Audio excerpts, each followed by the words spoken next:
你的雨刷是不是换没多久，还是会出现这种怪声音？不是雨刷坏掉，是雨刷臂变形了。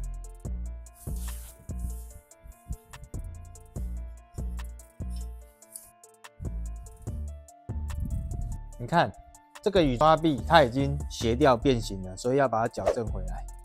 只要用一字起，稍微做微调，把它调整回来就可以了。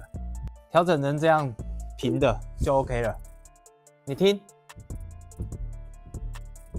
是不是没声音了？